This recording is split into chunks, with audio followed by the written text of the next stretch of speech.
다음 아이템 유호정 기자가 준비했죠? 네, 맞습니다. 제가 준비한 두 번째 아이템, 대선 D-1, 여야 서로 우리가 이긴다로 정해봤습니다. 이제 20대 대선을 하루 앞둔 오늘 여야 모두 결국 우리가 이긴다라면서 이 막판 지지층 결집 호소에 나섰는데요. 네. 후보들도 막판 총력전에 나선 모습입니다. 먼저 이재명 후보부터 좀 짚어볼게요. 네. 정권 심판론에 맞서서 국정 안정론을 이재명 후보 마지막까지 내세우고 있습니다. 특히 윤석열 후보를 겨냥해서 유능대 무능 프레임 구도를 부각하는 데 주력을 하면서 네. 윤 후보에 대한 비판을 쏟아내고 있는데요. 어제에 이어 오늘까지 이재명 후보의 목소리 직접 들어보시죠. 5,200만이 사는 세계 10대 경제 강국, 6대 군사 강국을 아무것도 모르면서 어떻게 경영해 갑니까, 여러분? 묻지마 정권 교체, 더 나쁜 정권 교체하면 국민만 피곤하고 정치 세력들, 구태 정치 세력만 좋아진다. 국정에 연습은 없습니다. 연습을 해야 되는 초보 아마추어가 아니라 준비된 역량 있는 프로가 국가 경영을 맡아야 됩니다. 바로 실전에 투입할 수 있어야 됩니다. 준비된 대통령 후보 이재명이라고 생각하시면 본인이 투표하는 것 넘어서서 우리 주변에도 투표하도록 독려해 주시겠습니까? 네, 어제 이 후보의 유세 현장에 이어서 이제 마지막으로 보신 건 조금 전 경기 파주에서 있었던 이재명 후보의 유세 현장 모습이었습니다. 네. 사실 오늘 이 후보 마지막 유세에 나서기 전에 여의도 당사에서 이 기자회견을 자청을 했는데요. 네. 여기서 모든 걸 다 바치겠다, 마지막까지 혼심의 힘을 다 쏟겠다라면서 이 한 표 한 표 지지를 호소를 했고요. 네. 이후에 바로 여의도 증권가로 오. 이동을 해서 네. 이 직장인들을 향해서 코스피 지수 5천 시대를 열겠다라며 이재명에게 투자해달라라며 지지를 호소했습니다. 즉 묻지마 정권 교체가 아닌 경제를 살릴 적임자는 바로 본인이라는 점을 강조하면서 마지막까지 인물론을 부각하고 있는 모습입니다. 네, 지금 이재명 후보 유능한 경제 대통령이다라는 거를 지금 미는 것 같아요. 강조하는 것 같은데 그럼 윤석열 후보는요? 반면 윤 후보 부정부패 프레임으로 맞서고 있는 상황입니다. 네. 이 후보의 유능한 대통령 인물론에 맞서서 윤 후보는 부정부패 세력은 국민의 심부름꾼인 공직을 맡을 자격이 없다라면서 이 후보와 민주당을 강하게 비판을 했는데요. 이 도덕성 공격에 나선 모습입니다. 윤 후보 역시 어제와 오늘 목소리 함께 들어보시죠. 모든 선출직, 임명직 공직자는 국민을 주인으로 모시는 머슴이 되는 것이 민주주의입니다. 이 머슴 노릇을 똑바로 하려면은 오로지 국민의 이익만 생각해야 됩니다. 부정부패하는 머슴은 그건 머슴이 아닙니다. 그건 나쁩니다. 그거는. 이 모습이 국민에게 부여받은 권한을 남용해서 돈벌이하고 업자가 유착되면 철저하게 엄벌을 해주는 것이 주인에 대한 도리입니다. 심지어는 우리 당의 이탈자들을 모아 저를 탄핵을 칠 수도 있다고 떠들고 다닙니다. 저는 하라면 하라 이겁니다. 저에게는 가장 막강한 정치적 지지 세력이 있습니다. 바로 국민 아닙니까, 여러분?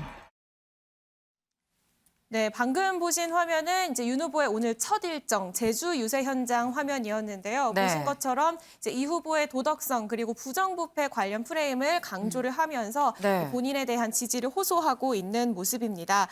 사실 어제 유세 현장을 보면은 이재명 후보의 정치적 고향이라고 할 수 있는 경기도 유세에 집중하고 있는 모습이었는데요. 사실 사전 투표율이 경기도가 가장 낮다라는 그랬었죠. 점을 공략을 해서 윤 후보가 막판 유세 유세에 총력을 다하는 모습이었고요.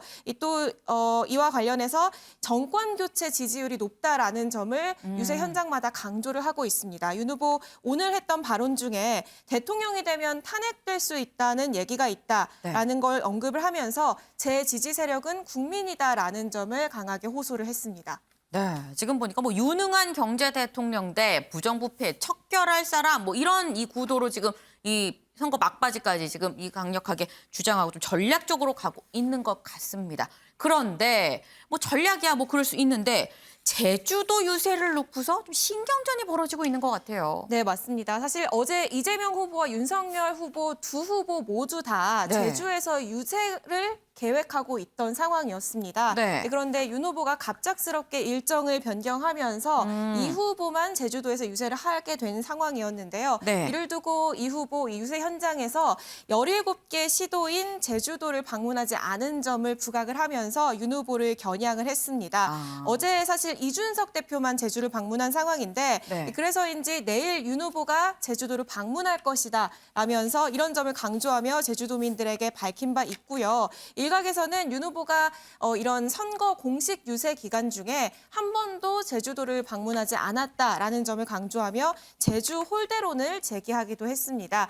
그래서인지 오늘 오전 윤 네. 후보 가장 첫 일정으로 제주부터 찾았습니다. 제주에서 상경하는 일정을 계획을 하고 있는데요. 어제 이 후보의 겨냥 발언과 함께 오늘 윤 후보의 현장 모습까지 함께 화면으로 보시겠습니다. 제주도에서 이기면 언제나 그 사람이 승리했다.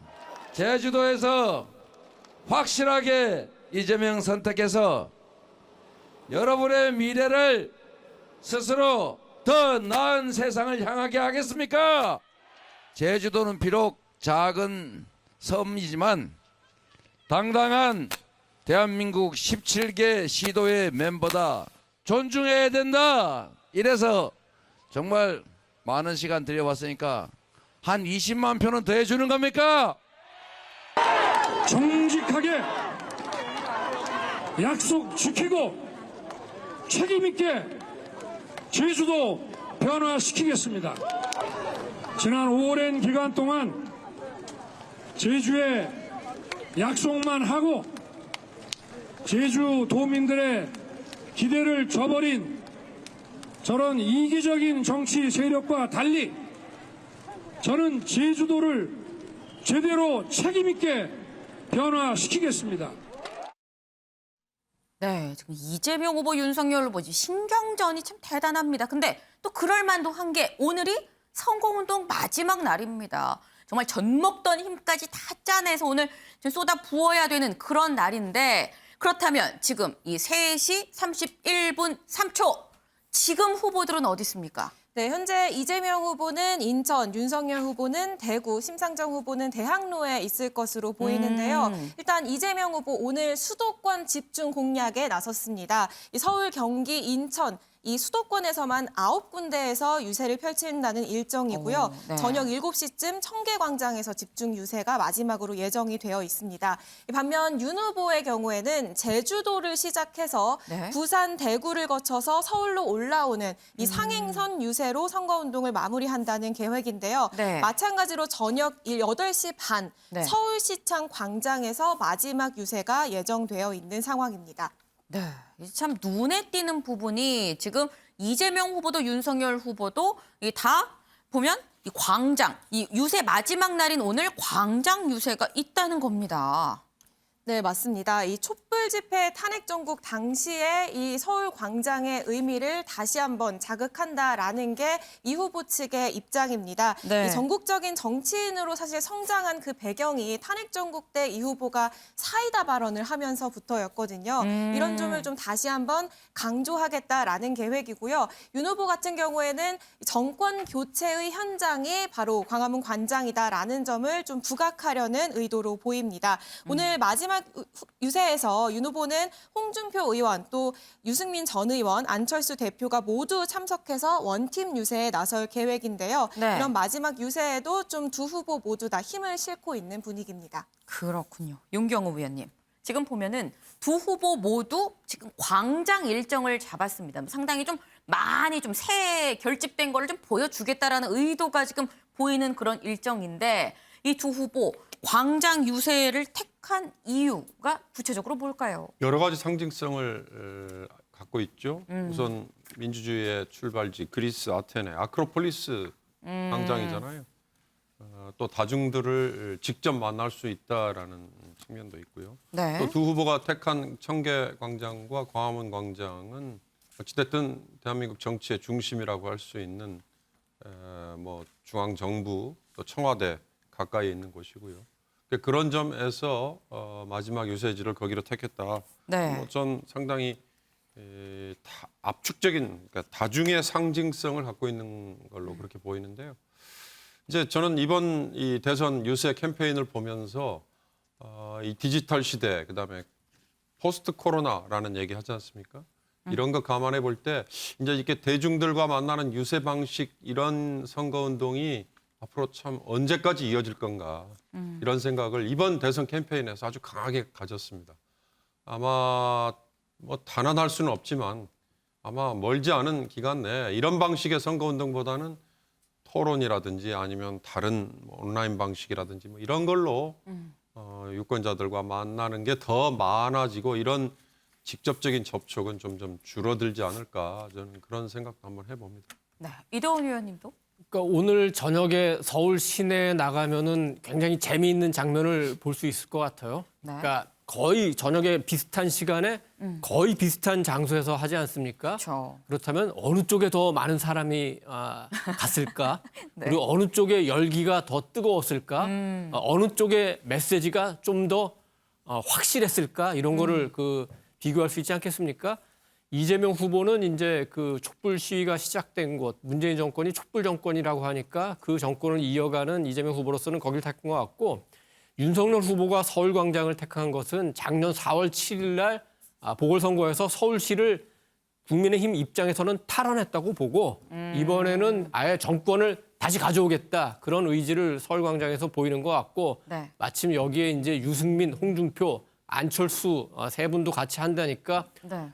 단일화된 힘을 보여주겠다 이제 이런 걸 강조하고 싶어 하고 네. 윤석열 후보가 하나 이제 내부적으로 강조하는 건 뭐냐면은 자기 초보 정치인이라서 정치력이 없다고 하는데 네. 실제로는 보수 세력 내에 다 통합을 이뤘고 홍준표, 유승민까지 심지어는 한 번도 보수 정당이 한 적 없는 중도층과의 그 단일화까지 이뤄냈다. 이 부분을 아마 서울광장에서 강조하고 싶어하는 것 같습니다. 네. 그렇다고 한다면 이재명 후보가 왜 광화문 이 광장을 택했는지도 같이 좀 말씀을 해주시면 좋을 것 같아요.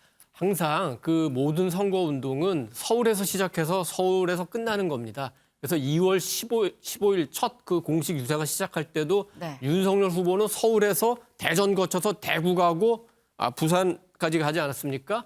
근데 그날 그 이재명 후보는 역으로 맞아요. 부산에서 대구, 대전 거쳐서 서울로 왔습니다. 왜냐하면은 지금 이제 그 민주당에서 볼 때는 PK에서 승부가 굉장히 중요하다고 보고 애초에 PK를 잡았는데 선거를 하면 할수록 수도권이 중요합니다. 왜냐하면 지금까지 민주당 계열의 정당이 서울에서 이기지 못하고 대선을 이긴 적이 없습니다. 그리고 지금 경기도의 그 사전투표율이 약간 낮은 데서 보듯이 이재명 후보는 분명히 경기도에서 앞선다고 생각하는데 투표율이 생각보다 낮은 게 혹시 지지 열기가 좀 떨어지는 거 아닌가? 그래서 어제 오늘 서울과 경기 지역을 집중적으로 유세를 하는 거고 네. 그 마무리를 그래도 우리가 초심을 잊지 말고 민주당의 정신을 되새겨서 저를 지지해달라 이런 뜻으로 청계광장에서 대규모 유세는 마무리하고 또 그 나머지 시간에 이제 총익대합도 가고 해서 네. 이제 소규모 유세를 이어가는 것 같습니다. 네, 지금 뭐 이재명 후보, 윤석열 후보 다 좀 꼼꼼하게 좀 분석을 해주셨습니다. 오늘이 이 선거운동 마지막 날입니다. 이 아까 말씀하신 것처럼 오늘 저녁에 만약에 이 광화문 서울시청 광장을 가면 사실 이 두 곳이 얼마 떨어져 있지 않아요? 막 크게 막 이 스피커 갖고 얘기를 하면 이 얘기가 뭐라고 하는지 들릴 만큼 굉장히 가까운 그런 거리인 건데 재미있는 모습을 볼 수 있을 거다라고 말씀을 주셨습니다. 근데 오늘 저녁 그런 모습이 참 재미있겠습니다만 오늘은 선거운동 마지막 날은 후보들 어떻게 유세를 하고 있는지 저희가 영상으로 좀 모아봤는데요. 같이 보고 오시죠. 지금 선거 판세가 안개 판세라고 합니다. 진짜 문학진 전 의원이 3표 차로 떨어졌는데 저기 고성군 가면요. 동표가 나온 데도 있어요. 동표. 압도적으로 이기는 우리의 소망 상황이고 세상이 그리 단순치가 않지 않습니까? 그래서 만약의 경우를 대비해서 정말 1분 1초 여러분 투자해 주시고 한 명이라도 더 투표시켜 주시고 그리고 또 설득해 주십시오. 여의도의 정치 문법도 정치 셈법도 모르고 여러분의 격려와 응원으로 이 마라톤을 달려왔습니다. 여러분의 마지막 응원으로 제가 결승선을 1등으로 끊게 도와주십시오. 세상에 사표는 없습니다. 그리고 심상정에게 주는 한 표만이 가장 확실한 변화를 만들어낼 수 있는 펄펄 살아 움직이는 생표가 될 것이다. 대통령이 설사 못되더라도 심상정의 지지율이 2배가 되면 비정규직 노동자들의 권리가 2배가 될 것입니다. 네, 이제 정말 내일 선거를 앞두고 이 후보들 유세의 총력전을 펼치고 있습니다. 그런데 지금 여론조사 공표 금지 기간인데 이호정 기자, 여론조사 공표도 안 되고 있는데 이 여야 각 캠프에선 저마다 우리가 이깁니다라고 이렇게 얘기를 하고 있어요. 무슨 근거일까요? 네, 뭐 여론조사 공표를 할 수는 없지만 캠프별로 각자 여론조사를 돌리고 있는 상황일 텐데요. 네. 어쨌든 이런 얘기를 하는 것이 지지층 총결집 의도도 있어 보입니다. 네. 여야 모두 좀 구체적인 수치를 언급을 하면서 결국엔 우리가 이긴다라고 얘기를 하고 있는데 네. 그 근거는 무엇인지 직접 목소리 들어보시죠. 저희가 바짝 붙어 있는데요. 그리고 조심스럽지만 저희가 조금 힘을 내면 승리할 수 있을 거라고 생각하고 있습니다. 어제 우상호 본부장이 1.5%포인트 승리 얘기하시던데 전 좀 더 보고 있습니다.만 아무튼 저희도 막판까지 추격을 더 해야 된다고 생각합니다. 3% 보세요? 네, 저는 어디선 그렇게 말했는데요. 목표는 그렇게 생각하고 있습니다. 아무래도 막판 네거티브 공세가 거세기 때문에 이것의 추이를 좀 살펴봐야 되긴 하지만은 저희 후보가 그 여론조사 블랙아웃 기간에 들어가기 전에 조사에 따라 좀 다르지만은 5에서 8% 정도 사이에 이제 좀 지지율 격차를 유지하고 있었는데 결국엔 나중에 이제 그때까지 마음을 정하지 못하셨던 분들이 이제 결국 그 투표 성향을 정하게 되면은 많게는 한 10%까지 차이 날 수 있다 이런 생각하고 있습니다. 네, 먼저 민주당 얘기부터 해보면 본격적인 선거전이 시작된 이유 사실 박빙속 열세였는데 지금 공표 금지 기간에 들어선 이후에 초접전 그리고 초접전 동률로 돌아섰다라고 보고 있는 상황입니다. 그 근거로는 지지층 결집 또 2030 중도층 부도층의 지지율 상승 을 들고 있는데요. 50%가 넘는 호남의 사전투표율을 근거로 그만큼 우리 당의 지지층이 결집하고 있다라는 점을 들었고요. 또 마지막으로 수도권의 중도 부동층의 지지율이 상승하고 있다라는 점을 근거로 이 상승세가 이어지면서 최종적으로는 2%에서 3%포인트자로 이 후보가 역전극을 이뤄낼 것이다라는 게 이 민주당의 전망입니다. 반면에 국민의힘에서는 다소 더 큰 격차로 우리가 이길 수 있다라고 얘기를 하고 있는 상황인데요. 이준석 대표 같은 경우에는 5%포인트에서 8%포인트 정도 차이로 지지율 격차를 유지하고 있는데 이것이 이어질 것이고 이 상승세가 조금 더 가다 보면 10%포인트 차이까지로 이길 수 있겠다라는 얘기까지도 했습니다. 특히 단일화 성사 이후에 정권 교체 지지 여론이 윤석열 후보로 결집을 하면서 지지율 격차가 더 벌어지고 있다라고 얘기를 하고 있고요. 지금 공표 금지 기간에도 이 지지율 상승세가 이어지고 있다라는 점을 설명으로 들고 있습니다. 네. 지금 유시민 전 노무현 재단 이사장도 1%포인트 차로 이길 거다 이런 얘기를 하던데요. 네, 맞습니다. 이번에는 여론조사를 근거로 한 얘기는 아니었고요. 이 후보의 얼굴만 봐도 본인은 알 수 있다라면서 이런 예측을 내놨습니다.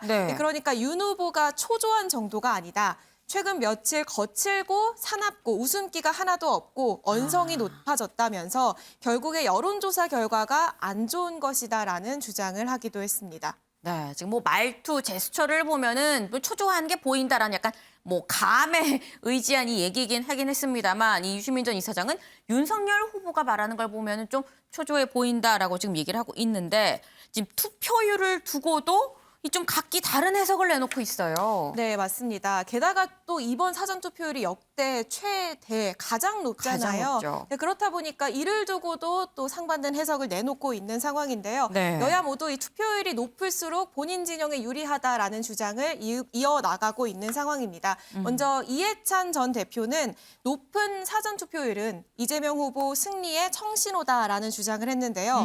이 문재인 정부 지지율이 이 후보의 지지율보다 이 7%나 7, 8% 높았다라고 얘기를 하면서 네. 즉 문재인 정부 지지를 하던 이 7, 8% 사람들이 대거 투표장에 나왔다는 의미다. 샤이 이재명 지지자들이 투표장에 나왔다라는 의미다라는 주장을 했고요. 네. 반면에 국민의힘은 투표율이 높을수록 윤 후보에게 유리하다라고 보고 있습니다. 이재명 후보의 지지율이 35에서 40% 막판에 박스권에 갇혀 있었다라는 점을 근거로 네. 이미 이 후보 지지층은 충분히 결집했다라고 보고 있고요. 특히 정권 심판 여론이 50%를 웃돌기 때문에 투표율이 높을수록 윤 후보에게 유리하다라는 주장을 이어가고 있습니다. 이준석 대표, 이 10년 전 박근혜 전 대통령을 도왔을 때의 투표율을 언급을 하기도 했습니다. 네. 당시에 51.6%라는 수치를 봤는데 이 수치를 상회하는 표를 받아서 국정 동력을 받는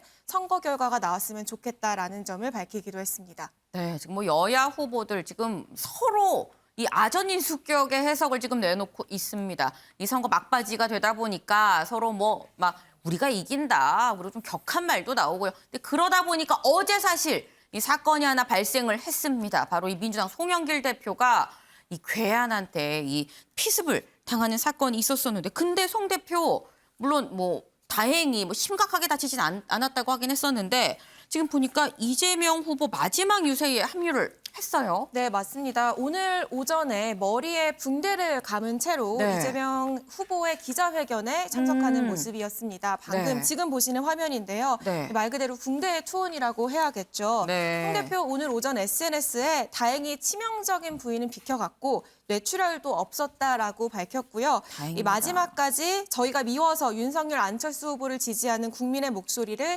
새겨 듣겠다. 작은 일도 무시하지 않고 경청하겠다라는 다짐을 밝히기도 했습니다. 네, 참 이거는 테러입니다. 이런 일은 있어서는 안 되는 거죠. 저희가 어제도 오늘도 계속해서 말씀드립니다. 이 어떤 경우에도 폭력, 폭행은 있어서는 안 되는 건데, 그런데 이런 와중에 윤석열 후보도 협박글이 올라왔다고요? 네, 맞습니다. 어제 한 온라인 커뮤니티에 올라온 글인데요. 윤석열 후보를 겨냥해서 화염병을 만들었다라면서 사진과 함께 협박성 글이 커뮤니티에 올라왔습니다. 이 경찰은 이 신원미상의 글 작성자의 소재 파악에 나서는 등 즉각 수사에 착수를 했고요. 사실 송영길 대표의 일에 이어서 지금 이렇게 협박글까지 나온 상황이기 때문에 경찰이 좀 추가적으로 입장을 내놨는데, 네. 덧붙여서 후보의 거리 유세 때는 직접 관할서장이 현장을 지휘해서 안전 관리하고 네. 또 당대표 등 주요 인사 유세 때는 신변보호팀을 근접 배치하겠다고 밝힌 상황입니다. 이도훈 위원님, 네. 지금 보면 이 선거 앞두고 민심이 무서운 게 아니라 유세 다니기가 무섭습니다.